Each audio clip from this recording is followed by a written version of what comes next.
আপনারা শুনলেন আমাদের বিএনপির সিনিয়র যুগ্ম মহাসচিবের কাছ থেকে দেশের সার্বিক অবস্থা সম্বন্ধে, নীলফামারী সম্বন্ধে। আমি নীলফামারী বিএনপির বর্তমান আহ্বায়ক কমিটি যেটা এসেছে আমাদের ভারপ্রাপ্ত চেয়ারম্যানের মাধ্যমে, আমি তাদের সাফল্য কামনা করছি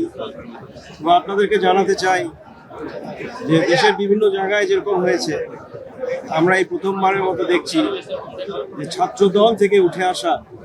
বিএনপির ছোট ছোট বাচ্চাদের যে কর্মসূচি শুরু হয় স্কুল থেকে, সেরকম আজকে বিএনপির এই নীলফামারীর কমিটি হয়েছে ছাত্র দল থেকে উঠে আসা, ছাত্র দল যুব দল করে আজকে বিএনপি করে তারা বিএনপির আহ্বায়ক হয়েছে, বিএনপির সদস্য হয়েছে। এটাই রিয়েল বিএনপি আমি মনে করি, এটাই রিয়েল বিএনপি এবং বিএনপির শক্তি এখানে। আশা করি তারা যেই ধারা থেকে উঠে আসছে, যেই ছোটবেলা থেকে ছাত্রদল করে উঠে আসছে, সেই ছাত্রদলকে যুব দলকে আরো শক্তিশালী করবে, বিএনপিকে আরো শক্তিশালী করবে এবং নীলফামারী জেলাকে বিএনপির দুর্গ হিসাবে গড়ে তুলবে, সেই আশাবাদ ব্যক্ত করে এবং অতিথিদ্বয়কে